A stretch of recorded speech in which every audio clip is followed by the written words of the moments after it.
Hey, this is Alex with the Unbiased Trailblazer podcast. Make sure you follow us on Twitter at Unbiased Blazers. There's a link in our bio for our Discord server where you can join in on the discussions, give us takes, give us comments, or simply just join in on a podcast. Also, if you're listening on Apple Podcasts, please leave a review. We'd love to hear what your thoughts are on this podcast. Now, let's get to the show. And as always, Rip City, baby. 3, 2, 1, 0. Lift off and the clock has started.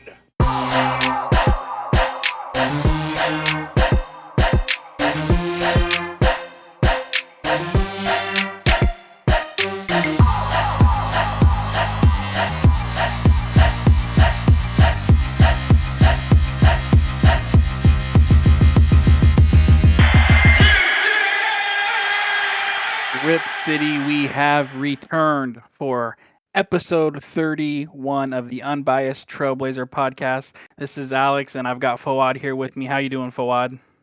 I'm good. How are you? Doing pretty good. First off, I just want to say sorry for missing last week. We all kind of got a little busy, so we weren't able to ever really sit down and have a little podcast session. So this is the first time I think this whole season we've missed a week, and hopefully that's a rare instance. But other than that, we have a lot of stuff to talk about. There's been a lot that's been going on, so I think that extra little week off gave us a couple extra things to talk about. Most importantly, we have heard from Lillard since he had that surgery on his core muscles. Did you listen to that press conference at all? I just listened to one or two clips. I didn't catch the whole thing. Yeah, I mean, I listened to it for a little. I was at work when I actually sat and listened to it, so I was kind of a little sidetracked at the same time. But essentially, what he said, I liked what I heard from him. A couple things that I want to point out is he said that he is not coming back until he is 100% healthy from it. So he is not in a rush to come back. I don't know how that makes you feel, but for me, I always hate it when they give you a time frame of 6, for him, I think it was 6 to 8 weeks. And then the 6-week mark rolls around. And then it's there's this pressure for them to come back right then. And it's if you're not healthy, don't come back now. There's no point in, you've done this surgery. Let it heal. Even if it takes 8 weeks, even if it takes 9 or 10 weeks. How do you feel about that? Yeah, I'm completely on the same page, especially since it's been an injury that has been nagging for a couple of years. I want to make sure he's as ready and healthy as possible. Yeah, I mean, listening to his thing, he even said, the doctors were like, "How in the hell are you playing basketball with this?" And Lillard said himself, he's like, "I've been dealing with this for multiple years." He actually said he doesn't even remember the last time it wasn't hurting. So that's how far back it goes. And this doctor's like, "That dude, I don't even know how it's possible that you're playing through this." So that just shows you right there what type of warrior mentality he has. He plays and he pushes through, and kind of like he said, I know we're kind of jumping all over in this press conference, but he even made a comment for the majority of his career, he has been available all the time. And that's true. I mean, missed maybe a week or two every once in a while, but it's he's never had a serious injury, always available and plays through a lot of pain. So that's all you can ever ask for from any player on your team, but let alone your star, your one big player. Do you have anything you want to comment on that? Oh, I think you're covering everything. We can go on all day about how much Damon sacrificed and given his all to the team. I don't know. I don't even know what to say. I'm just so grateful for him, and I'm happy that he's finally taking the time to deal with his own issues. Yeah, and like you said right there, he had to decide, is it worth playing through again, or is it worth in the long run to get this fixed now and play for either late season or next season? And I think a lot of us all agreed, I think majority of us all agreed that the best bet was for him even before we were it's time to tank and all this stuff. The best thing for him was to get this surgery done. And I know it's hard for him. And a lot of people wanted him to get the surgery after the Olympics when we first heard that it like flared up again. So it's Which we're past due. which is crazy to think that like every year he's had time off after, once the season was over, but then this year he has the Olympics and then we see like how bad it actually is getting. So that rest that he had during the offseason clearly was a much bigger factor than anybody probably realized, because he finally doesn't have rest pretty much because of the offseason having the Olympics, and now he's can barely even play, and we saw he struggled big time at the beginning of the season. So clearly the rest in the offseason definitely helps him. So I think the surgery and the rest that he's getting right now is totally we're gonna see not a new Lillard, but we're gonna see, I don't want to say Lillard back. old Lillard, but like we're gonna see what we're used to seeing. I really think that. Well, I mean, actually, now that I say that, remember he got that cortisone shot, and the first couple games he was like back to normal, and he even admitted that he felt good. So clearly, we know that it definitely can happen. Yeah, it's not like he's washed or anything. Yeah, which a lot of people are saying it's time to get rid of him. He's done for, and it's like, good luck. I just ignore all that. Yeah, right. So here is one thing though I did want to talk about with this press conference, and I want your take on it, because I'll explain the way I viewed it. So someone asked him if the Trailblazers are playing for a draft pick for the rest of the season, is Lillard going to come back? And Lillard says, let me just make sure I want to say exactly. He says, if we're going to play for a draft pick, then it wouldn't make sense because I'm not going to play for a draft pick. I'm just not capable of that. So let me ask you this. I 100% expect that answer from him. Like I would never expect to hear him say, yeah, we're just going to suck it up for the rest of the year and get a draft pick. Do you take that as him just acknowledging, yeah, maybe it's better that I just sit out if we're tanking? Or do you take that as him saying, I do not want us to tank, even if I'm not playing for the 6 to 8 weeks? I want us to try to play, and it's going to piss me off if we try to tank the rest of the season. No, I definitely took it. This is why I was surprised when I heard it. I took it as him saying that he's okay with tanking, but if that is the case, then there's no point of him coming back. But if Simons and Little are so good that we don't end up tanking and we're like in a playoff position, then he'll come back.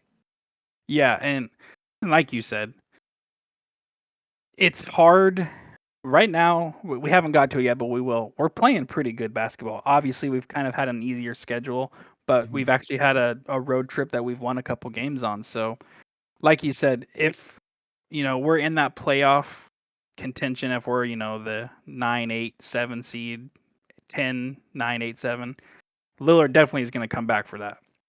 But I'm like, part of me logically, I think Lillard understands that, yeah, it probably is in the long run probably better to not make the playoffs and get that draft pick, because you pretty much lose out on it if you don't.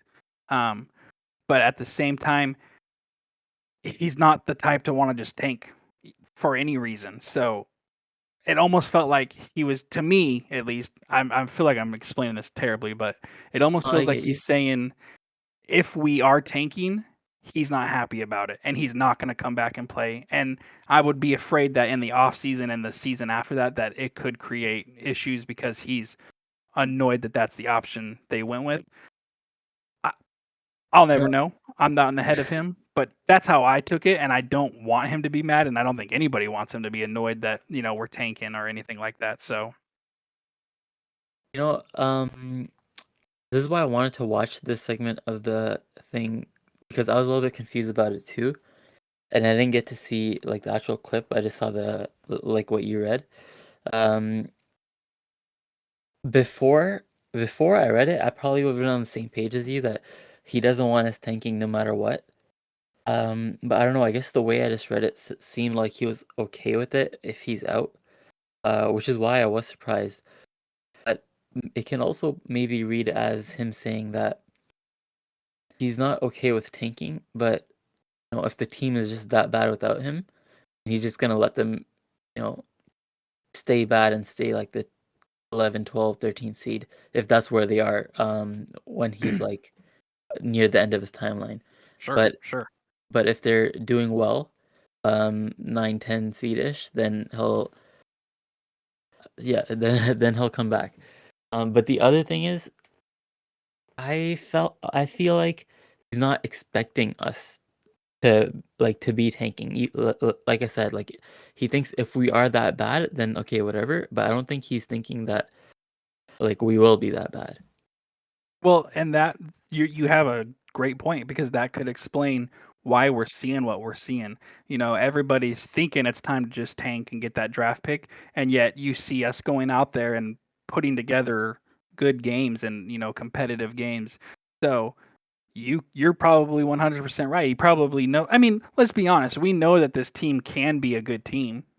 It's just the defensive issues that we have.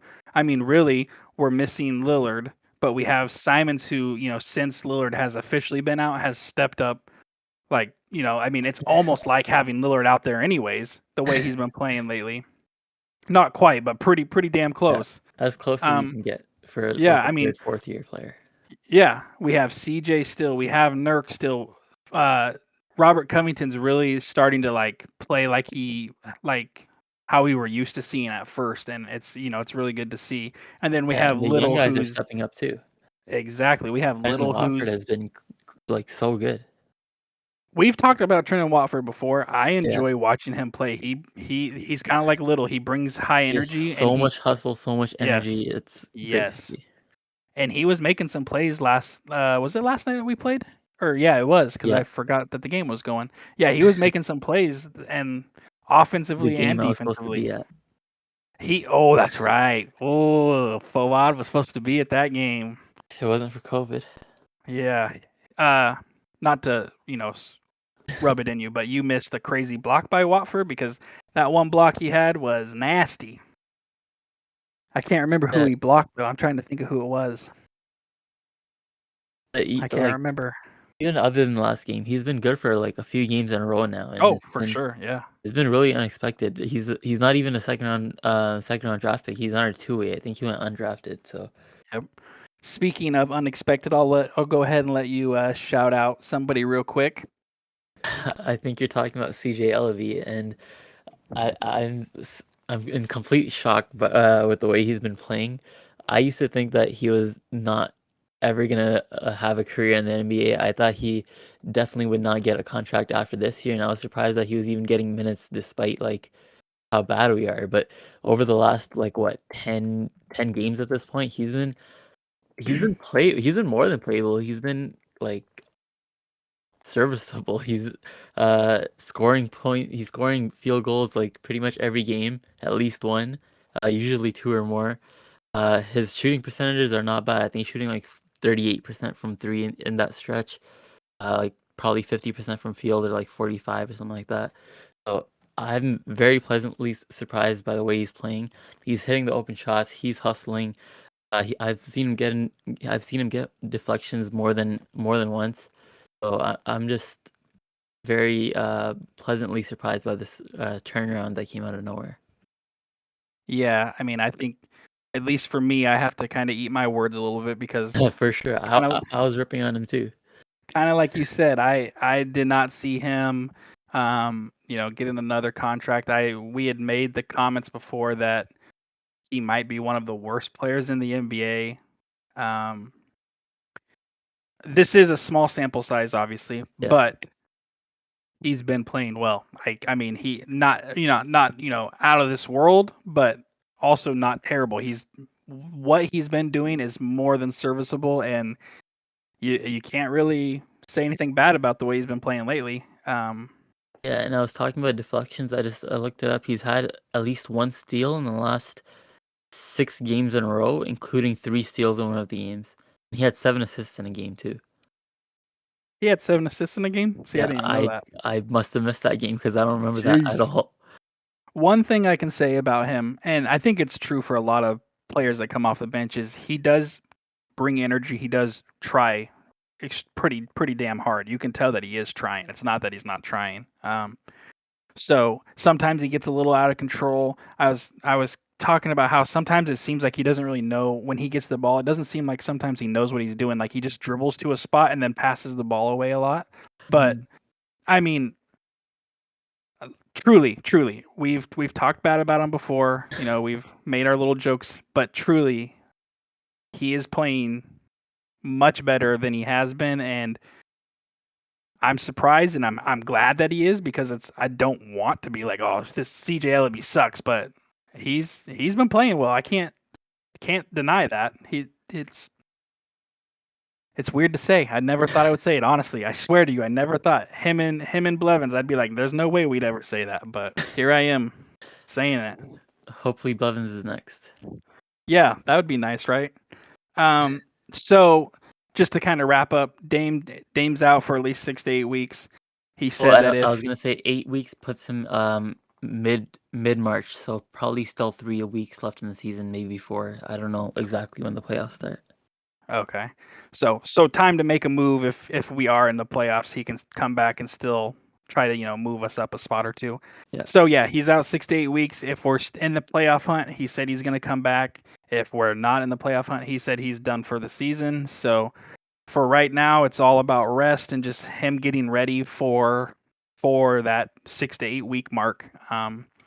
So it's weird. Tell me if it's weird for you because it's weird for me watching games and not seeing Lillard out there. It was at first. It actually hit me like 2 games ago. I don't remember exactly who we were playing. But yeah, that's when it hit me. I was like, we're actually watching Blazers games where Dame isn't playing, and I was like, this is so strange. Oh, I remember the moment. It was when we played that weird lineup. It was against Miami, I think, with like Trendon. I don't even remember, but it was like 5 guys at the end of the bench, and I was like, this is Dame's team that I'm watching right now, and it just hit me like he's not gonna be here for the next pretty much 2 months. Exactly. Yeah. But I think I'm like We've a little bit over obviously it now. watched games when he's not been in, Yeah. but it's never been like he's going to be out for 2 months or he's Yeah. out for a month. It's a couple games or so it's weird watching it and not seeing him out there. So with that being said, with Lillard, saying that about the draft picks and the playoffs, where do you see this team heading? Do you see this team heading towards the playoffs? I know we kind of just talked about it a little bit. Do you see them heading towards the draft? And also, I know last podcast, I think you said that you were for them tanking and trying to get a draft pick. Are you still with that idea? It's a little bit complicated. I definitely understand. Okay, let me just start off by saying I switched. So I'm for the playoffs now, but I still understand the tanking side and like how, in the long run, it is probably beneficial. To get a high draft pick, whether we keep it or trade it, whatever. But like at this point, I'm having so much fun watching Simon's ball out, watching Nasir Little play well, watching everyone play well. We're 10th seed right now, only 2.5 games back from the 7th seed, I think. So we're within reach. We have a solid team. Norm is not even back yet. I think he's back next game though. So like we can definitely make the Yes. playoffs. We're probably I think we definitely are closer to the playoffs than a spot where we would get like a high draft pick. So I'm all for the playoffs now. We have the third easiest remaining strength of schedule. So like we're gonna be facing a lot of bad teams, so it's gonna be hard to lose those even if we wanted to. We have 4 games left against the Thunder, 3 against the Rockets. Like those teams are tanking. We're a couple tiers above them, so I think no matter if we try to tank, we probably end up like the 11th, 12th seed. So why not just go all in, try to get to 6 if that's possible. It's not out of reach yet. Yeah, I mean, when we talked on the last podcast, we had talked about, what we thought was best. Like you said, in the long run, obviously it probably is better to get that draft pick, but like you said, seeing Simons play the way he's playing, seeing Nas play the way he's playing, it's like you can't help but like want them. I mean, any game you watch, you want the team to win, but like seeing them play the way they're playing, it's like, damn. I can't watch and be happy that they're losing. If I was Yeah. for the tank, I think I would just have to stop watching because I can't can't watch and be happy that they lost. And Lillard even made the comment, he at first he had a hard time watching the games in general, any game, but Blazers obviously. But he says watching Nasir Little, watching Simons play the way they're playing, it's like you can see them like maturing and developing into even better players with this extra play time and extra responsibility. So for me, I am 100% fine at this is going to be a very boring answer. I'm 100% fine with either way. If we try to make a push for the playoffs, I'm totally behind it and I get it.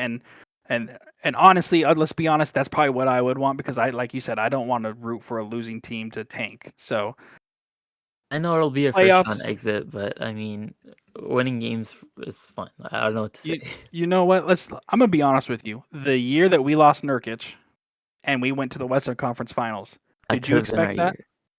Oh, like after Nurk went down? No. Yeah, after Nurk went down, did you expect to make it that far? Not. I thought we were gonna be first round exit. So, I mean, anything is possible. And, Lillard coming back healthy, anything's possible. We could make, we make it into the playoffs as a 8, 7, 6 seed, whatever it is. Anything's possible. I mean, the Warriors beat the Mavericks when it was, what I think it was like 06 or something like that, or 05. I mean, truly, 6 or anything's 7, I'm not possible. sure. We could make another deep run. I mean, this could be the last year that we see the lineup that we have if no trades are made. This might be the last time we see Nurkic. This might be the last time we see Simons. I mean, it's a weird situation to be in. I think we'll know the plan if trades are made. If CJ gets Trade deadline will traded, be telling.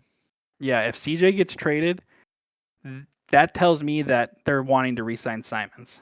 If CJ doesn't get traded, I don't know how we can afford to sign Simons. Especially the way he's playing right now, if that continues. CJ doesn't get traded, that raises a lot of questions, not just about Simons. Well, this could be a whole podcast. Literally, It literally could be a whole We've podcast. probably already done a full podcast on it. CJ's trade value every day gets worse. Well, teams don't want his contract, and he's not. Don't, but at the same time, about the only thing we had was Ben Simmons, and that dumb general manager doesn't want to do nothing. So it was going down by the day, but now that Dame is out, I think he has a chance to bring that back up.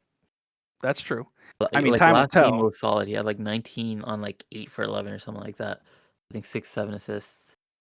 And not that I hate CJ, not at all. I mean, I love CJ. I have no problem keeping I like him as a player too, just not on our team.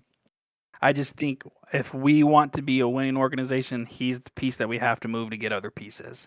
And I think, like I said, I think it's going to tell a lot at the trade deadline or before the trade deadline. If CJ stays, I think unfortunately we're going to be saying bye to Simons because there's no way Simons is going to take that big of a pay cut if he keeps playing the way he's playing, and there's no way that we're going to match some crazy offer that the Brooklyn Nets offer Allen Crabbe. Simons a little bit in a little bit more detail in a bit too, but I'm pretty much in agreement with what you're saying.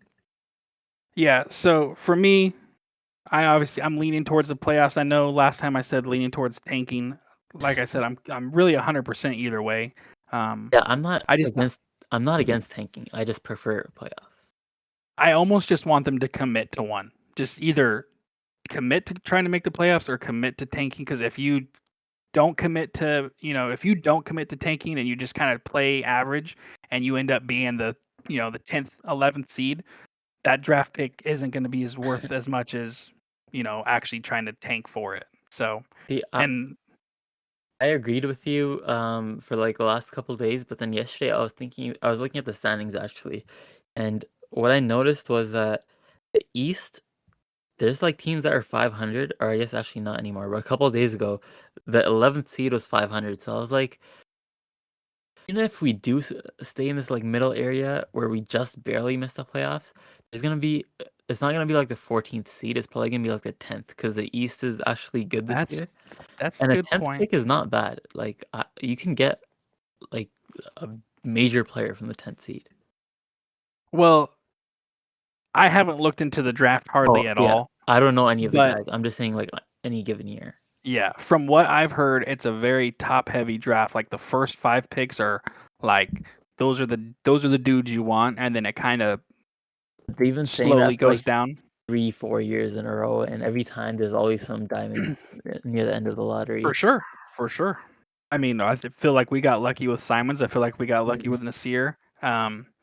Dame was an earlier pick, but I mean, you go back and redo that draft, he's the number 2 pick. I mean, honestly, I'd probably take him over Anthony Davis at this point. Anthony Davis really hasn't done much. I think I agree. Yeah. But I mean, 1 or 2. But anyways, either way, I just want us to commit one way or the other, and I think we're committed to making the playoffs, and I'm fine with that. So I have no problem with it. Let's move on to the next topic real quick. It's something that you brought up to me that I didn't even know about till you did. There are some trade rumors for Robert Covington, which we've all talked about, him being a trade piece to, trade away.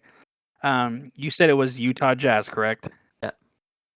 So it Mark sounds Stein reported it. Yeah, sounds like the Utah Jazz are interested in trying to make some kind of trade for Robert Covington. And you said you had heard Joe Ingles and a first-round pick. That was just from like people throwing it out, but it was only reported that Jazz are interested in Covington. It didn't say Gotcha. what they would be willing to offer. But based on like contracts and what their fans are saying, Ingles and maybe a first or second is probably what we're looking at. Okay. So that got me looking to see like what kind of trade scenarios, different articles had for Robert Covington. And I just wanted to bring up a couple. This is from Blazers Edge and it's kind of old. It's from December 24th. But obviously the contract still would match. But tell me what you would think about. I had just a couple. This one was Robert Covington and Tony Snell to the Hornets for Kelly Oubre and Vernon Carey Jr. I don't know much about Vernon Carey Jr. This is his second year in the league. He hasn't done too much, but but he is a center. Snell is not doing anything, and Covington is leaving. So I would do that trade just because Oubre is not that bad. So he's not great, but he like is basically you're getting value either way because Covington's leaving and Snell is nothing. So I would do it. Yeah, I mean, I would too. I think we're gonna lose Covington either way. So Mhm. I think getting something for him, Kelly Oubre is he's a player that you could definitely start at small forward. One other trade, obviously, we know it's probably not going to happen, but it was Danny Green and Ben Simmons for CJ and Robert Covington. I got about as much faith in that as I do that I'm going to make the NBA. So I don't think we're going to really have to talk about that one too much. But this one right here, honestly, before even trade talks had we even talked about this, I had heard this trade before, and I'm a fan of it. I don't know about you. Robert Covington for Marvin Bagley and a first-round pick. Trying to pick from Sacramento? That's what it says. 2023 first-round pick. Well, then I would do it in a heartbeat because the Kings pick is probably going to be like top 3. But I've heard Bagley has had a much better year this year than the previous couple. I just don't think he's that good, and he's like, what is he, a center? We don't really need a center. I think technically he's a power forward, but he's tall enough to be a center. He's 6'11", so. I mean, if he can play power forward, then it makes it a little bit better, but I feel like we don't really need him. The one issue with that is he's on an expiring deal, I think, too, so we would have to re-sign him. Which, like you said, he's not played very well, so it's definitely someone we could afford to try to re-sign. Do we want to re-sign him? Like, is he going to He's contribute young. to a championship? I would be surprised.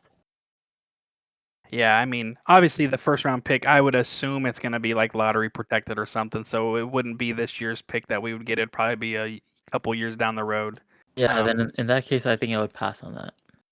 But for me, out of all the trades so far I've heard, including the Joe Ingles and the first round pick, I think I would take a chance on Marvin Bagley and the pick.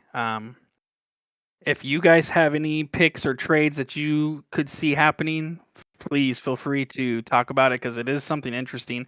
To me, I've always seen Robert Covington as like a sweetener. So you CJ and Robert Covington, not just a Robert Covington for somebody. So Yeah, I it's feel like it's hard that for me to too. see it that way. I feel like that too, which is why one thing I think could be interesting.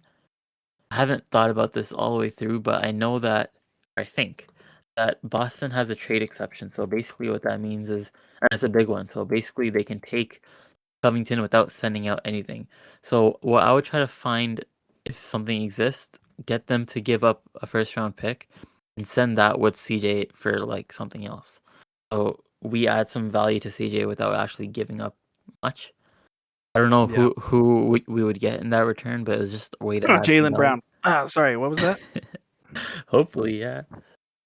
No, I mean that's my pipe dream right there is Jalen Brown. And I have two other guys that I'm interested in with a Covington trade, it seems like a real like Neil Olshey trade, like a marginal improvement, but like from a bench player slash borderline starter.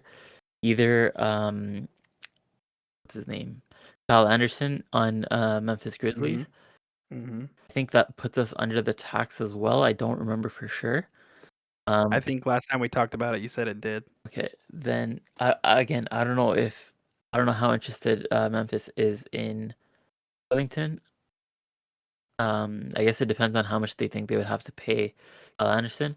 And the other one that I actually like probably more than Kyle Anderson, even though it doesn't get us under the tax, is Josh Hart on the Pelicans.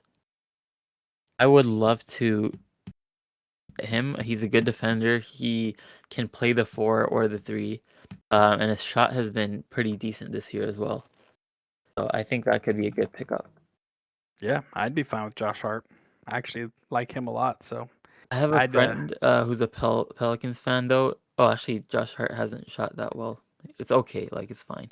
But yeah, I have a friend who's a Pelicans fan, and he feels like Josh Hart is really valuable to them, and they probably wouldn't do yeah. that trade. But From everybody that I've heard, that's the same thing. Is that's one of those pieces that they want to hold on to. but maybe if there's a 3-team deal out there somewhere, we can end up with that swap somehow. That could be interesting. Yeah. So, with that being said, let's move on to one last thing we wanted to talk about.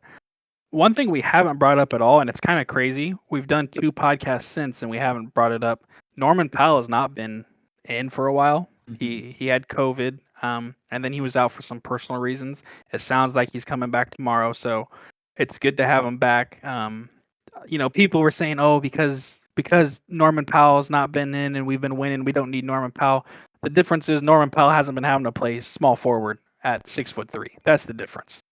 Yeah. So I'm glad he's coming back. I hope everything's okay with Norman Powell. And I don't think anybody knows what's going on with him, personal wise, and truly, it's none of our business anyway. So I'm glad he's back.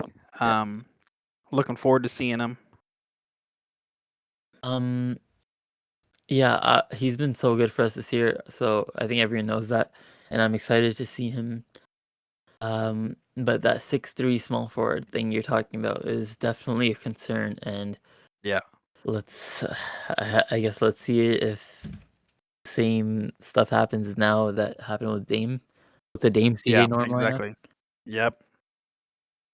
So, So with that being said, like I just brought up, I've heard people saying we need to trade Norm. Do you think that's even something we should consider? I understand why people think that because he's on a good contract. He's a great player. So he's one of the few pieces that we have that actually has some trade value. But I think he's just so good that he's worth keeping, and he fits with Dame so well if CJ's gone. Yeah. So normally I would say like no chance. Like I want to keep him 100%. The only reason why I would consider trading him is because there's been some reports that he's been unhappy with his role and stuff. If he's like not bought in, then it might just be better to send him somewhere that he'll be more committed and get something back in return if possible. But if Norm buys in, or if he's like, or if those were just exaggerated reports or something, then 100% I want to keep him. I mean, hell, I'd be pissed off too if they had me playing. If my 6-foot ass was playing center for the Blazers, I'd be pissed off too because I'd be having a tough night every night. So I don't blame him for not being happy with his role. Yeah, that's another thing. If/when CJ is traded, I think he'll be a lot happier with his role. It's just when that'll happen. Yeah, to me, I'd rather trade CJ than Norman. I think I'm operating under the assumption, I'm like gonna get so disappointed, but I'm operating under the assumption that CJ is gonna be gone at the deadline. So yeah, to me, it's the only to me, if the real goal is to play for the playoffs, I mean, I guess something could happen in the off season, but it just doesn't make sense to wait that long. So to me, CJ's got to be traded. I mean, this is something we've been talking about for 20 episodes now, I feel like. But yeah, to me, I'd rather have Norm than CJ. The defense that Norm brings, he can still hit threes. He can drive in. He's more consistent at, finishing at the rim than CJ is. Not that CJ's terrible at it, but Norm's more consistent. To me, he's just more valuable. He brings more to our team than CJ would at this point. I think most people would agree with you. Yeah. What about actually before we say that, I just want to say something. Did you ever notice that he was as bow-legged as he is? As what? As bow-legged as he is? No. Okay. So the commentators, I think it was one of the Blazer commentators, I can't remember who it was, made a comment about, because he's bow-legged, he's got such good hops. And to me, I was just like, yeah, whatever. I saw a clip of him standing underneath the basket, just standing there, and the camera was behind him, like on the ground, pointing up at him. His legs are so bowed out, it's crazy. It almost doesn't make sense how he could jump. Like it's weird. I don't know how to explain it. If you ever see it, just everyone listening, if you haven't noticed it, just look at it. It's crazy. It's so weird, but they say that people that are bow-legged can have some pretty crazy hops, and he definitely can jump. That's for sure. I'll keep an eye out for it next game, I guess. Yeah, sorry, that was off topic. But anyways, what about back to the trade situation? Trading Nurk. Do we think he's not coming back? Do we think we need to trade him? What do you think? How about you go first on this? What do you think? I'm torn. I've been torn on it. To me, I don't think Nurk comes back. I don't think he wants to come back, and I think the Blazers know kind of where we're at. Granted, these last couple of games he's been playing very, very well. In my head, though, it's one of those things where he's still a very valuable center to have. And if our goal is to, once again, it all comes down to CJ, what they do with CJ. Because if we don't trade CJ, then there's no way we're signing Nurk and Simons. It might only be one or the other, and Nurk would be the cheaper of the two. So I could see us re-signing Nurkic and not re-signing Simons. So to me, it's so tough. It's so tough. Depending on where we're at playoff-wise when the trade deadline comes around, if we're still battling for like the 9th, 10th seed or, right there, I think trading him's the way to go and get some value for him because I don't think we re-sign him. And I don't think, I mean, maybe it's just me reading too much into it, but I feel like he's so frustrated with the organization itself that he doesn't want to come back either.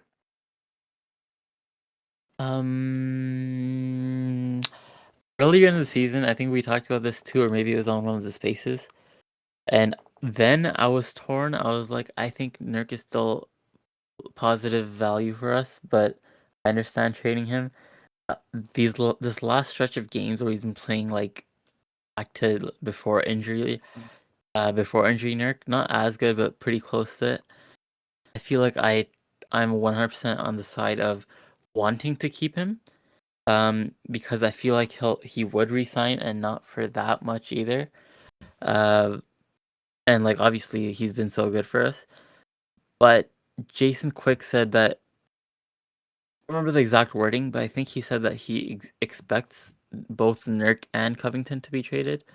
So I feel like I'm not expecting Nurk to. Sorry, I am expecting Nurk to be traded, but I don't want him to. So you see him as wanting to resign and stay with us. Because I think we would give him a bigger role than most other teams would. And we'd probably give him like what he's worth money wise. I don't think we would. I think he's worth like around 12 to 14, and I think that's probably what he'd get. I don't see that Well, many teams offering more than that either. That would be a lot. he has gotten a bigger role since Billups has been in. So that, with Billups coming out saying that we want him to have a bigger role, it's true. He has had a bigger role and he has done fairly well with it. There are games that he, we've seen where he kind of loses interest, or whatever Yeah. whatever it is, he kind of loses interest. But for the most part, he has been used more than we're used to seeing. So yeah, you could be right. Maybe he is happy with the usage that he has, especially these last couple games. It seems like dude's playing crazy. I mean, he's like you said, he's back to playing like how he used to play before the injury happened. So hopefully that stays and it continues, because that's only going to help us as the future goes on. I totally am fine with And keeping Nurkic. I don't have an issue with it. the Me other personally, I thing, don't feel like he wants to re-sign with us. the other thing for me is that I feel like he wouldn't want to leave Dame like in free agency. That's the one thing Um, there. yeah, again, I think the front office probably thinks that just try something new and just get some value out of him, which I guess I'm okay with it depending on the return, but I'm not super thrilled about it. So before we wrap this up, let's talk about the person we're really excited about, Simons. Like we've said, he's been playing unbelievable these last, 10 games. I mean, really, he's been playing great all season, but since Lillard's been out and he's kind of been the one in charge of everything, it's crazy to see the difference that there are games where you can. One of the problems I've always seen with Simons is he settles for a lot of threes, and I think a lot of people kind of complain about it. Is like he'll shoot, 9 or 10 threes a game. Yeah. But at the same time, Lillard does the same thing, and we don't have a problem with that. And at the rate that he's been going these last couple games, I don't really have a problem with it. Like we've said before, we like seeing him drive in because he is gotten a lot better at finishing and creating plays at the rim. So before we go any I've farther, noticed how a do you little feel like Simons has? runner slash floater he's been doing Yes, that a that lot little more and it's been floater going in a lot. So I'm happy to from see all that. angles too, Yeah. baseline, like everywhere. It doesn't matter where he's at. I That feel like he's floater's doing that at nice. least once a game, and I'm happy with like it's a step, you know. Yeah. So before we go into the last question, do you have anything you want to just kind of praise Anthony about, or anything like that? I mean, I've talked about it like probably several times now, but his improvement in playmaking is the thing that like makes me completely in awe of him. The jump he's taken from last year to this year is just Mhm. in playmaking specifically, but obviously overall as well. He's making such nice passes. He's always finding the open man, and they're like not flashy, but they're like one-handed. You know, it's like pleasant. It's pretty to see. So He's smooth with it. yeah, he's so smooth. It's crazy. Do you think he's most improved player of the year? Probably not because of like who is there? I think Darius Garland has made a big jump. Yeah. There's probably a couple guys there too, but if he continues the whole season like this, then I think he'll enter the conversation at least. Well, I mean, he's got at least 6 or 7 more weeks of being the point guard and having the ball in his hands. Yeah. So he definitely could make a run at it. I definitely see it as a possibility that he could be. Honestly, it's I kind of mean, crazy to say, but I feel like DeMar should be in the conversation as well. He has taken it to another level, but it usually goes to like a young guy who broke out. So probably not. let's He be probably won't honest. get it. The Bulls are fun to watch. Like, Yeah, really fun to watch. I'm surprised. I didn't think they would be this good. And didn't we beat them if I remember right. We did, but I don't remember if they were healthy. I think they might have been, yeah. I think they were because Zach LaVine was going crazy, but then he missed the last couple shots to Yeah. win the game. Yeah. So with all that being said on Simons, do you think we should trade him? His value's at an all-time high right now. Do you think it's something that we should try, or do we want to try to re-sign him? Yeah, his value is so high right now, and that he's probably the single best trade asset that we have. If we're trying to make, a move to get that last or like a second star, he might be our best chance. And it kills me to say it, but I feel like we should at least, like kick the tires on him, see if we can get someone like that. Maybe like a Jalen Brown, or maybe who else is there? I don't know, a Siakam if he's available. If we can get one of those guys, like an all NBA type player, then I think we should do it. Otherwise, no. To me, Jalen Brown, there's no way we get him unless it's for Lillard. And I'm gonna be honest with you, I don't even know if Boston would do that because he's young. I mean, I think they probably would if it came down to it, but He's been having like just an okay season though, so I think they might consider it. And like Boston's doing bad, so they're probably feeling some that's pressure true. to That's true. shake it up or something. So for me, Simons has played unbelievable this whole year, especially these last 10 games. To me, like you said, I agree with you. If he's our best chance at getting our second best player, our second star, if that can happen, then I am 100% okay with it. I don't want to lose him for nothing, but at the same time, I don't want to give him away for nothing either. So, And the other hesitation I have with Simons is that if Dame does leave, or if he gets, I guess if he if his age catches up to him, let's just say that, then it's we have a backup in Simons, and we our rebuild is done. We're ready to build around Ant. We don't need to find that piece anymore. So that's why I feel really hesitant. So it would only have to be for like an all NBA player. yeah, I mean, he's so young. I mean, it's crazy to think about, Fawad. Like you could think of one thing and it can just branch off into 40 different scenarios of why you would want to or why you wouldn't. So it's so hard to spend 40 minutes just sitting here talking about it for just a small 5-10 minute window. I mean, you literally could just do podcast after podcast of why we should keep Ant, why we should trade CJ, why we should keep all these different things. Yeah, and I It's don't. such a crazy situation to be in. Not many teams are like this where you can just be like, "Oh, I want to keep this guy, I want to keep this guy, I want to keep this guy," but I also want to trade the same guys. It's just weird. Yeah, and I don't envy Joe Cronin for having to Nope. be the one to figure out what we do. Speaking of him though, he's still interim GM. I thought we would have appointed either him or someone else by now. So it's very interesting It's that weird. they're leaving that label on. Yeah, I mean, that's been a while now since he's been in there, and it's like we haven't heard anything Yeah, I thought like from early them. to mid-January we would get someone for sure. It's very There's strange. less than 3 It's weeks until very the deadline strange. now.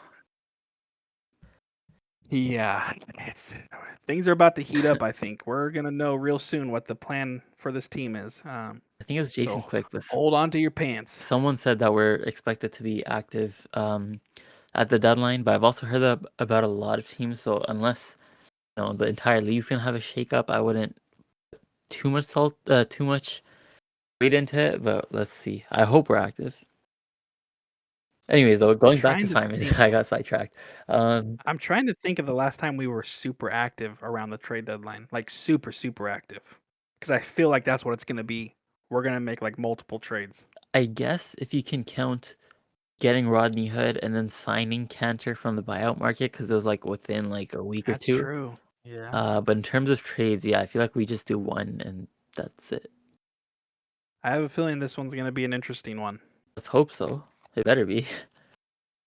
But yeah, going back Do to you? Yeah, go going for it. back to Simons quickly. How do you feel about Dame, Simons, and Norm all coexisting if we choose to keep those three. And let's say we send out CJ for like a forward or something. Do you think those three can all coexist, or are we gonna have the same issue with the 6'3" small forward, or what's gonna happen with that? How do you think? To me, I think we're going to have that same issue as the 6'3" small forward. But with that being said, the way Simons is playing right now, you could almost do this where Lillard doesn't have to play as much. You know, Simons can come in and run it just as well. Okay, maybe not just as well, but I mean, he's more He than can hold his capable own. of, from what we've seen. Yeah, he can hold his own. Without a doubt, if that were the case and Simons was coming off the bench, sixth man of the year for the next 5 years, I mean, he the way he's playing right now, I don't. It's so hard to want to get rid of him because of how he's playing. To me, though, if we were to trade CJ, keep Simons, and have Norm still, if we were to start all three of them, it kind of would be just the same issue. Simons is already, we know, not a good defender.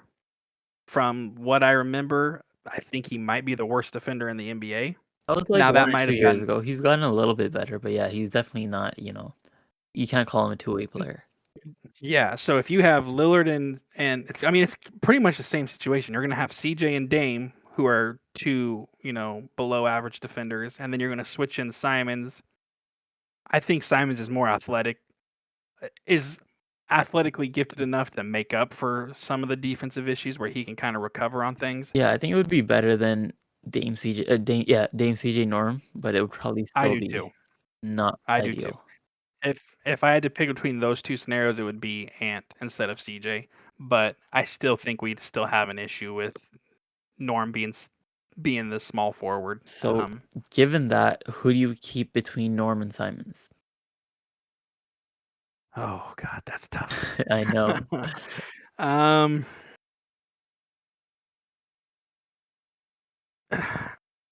I really like Norm a lot, but with how young Simons is and how well he's playing, I think I would probably pick Simons. I think I'm with you. Um, But it's hard. That's a hard one because Norm does play pretty good on ball defense, and that's a tough one. That's actually a really tough one. I probably would go Simons though. I probably would. yeah, it's a super tough one. I've been thinking about it for like probably a week now, and I don't know the answer to that. But I think overall, I agree with you.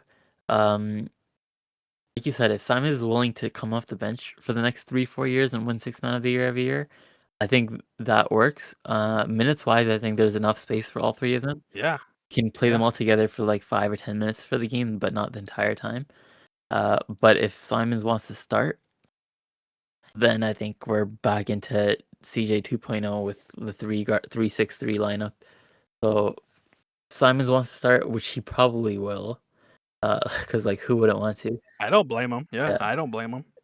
If he does want to start, then I think we have to choose between them. But if he's okay coming off the bench, not just this year, but like the next 2-3 years, then I'm okay with keeping them both. Yeah. I mean, what's wrong with Lou Williams? I mean, everyone loves Lou Williams, and there's nothing wrong with being six man. Yeah. Not when you're playing starter minutes and you're closing out games. I've always been the type that's like it's not who starts, but it's like who Exactly. finishes those games. So to me, I could care less if I'm starting or not, as long as I'm in the mix to finish the game. I don't have to necessarily be when the buzzer sounds, but as long as I'm a key part of that finishing, I'd rather be that role than Yeah, and I'm sure we can starting. afford to have 3 guards for like just the last 2-3 minutes of the game. That probably won't Sure. be too bad.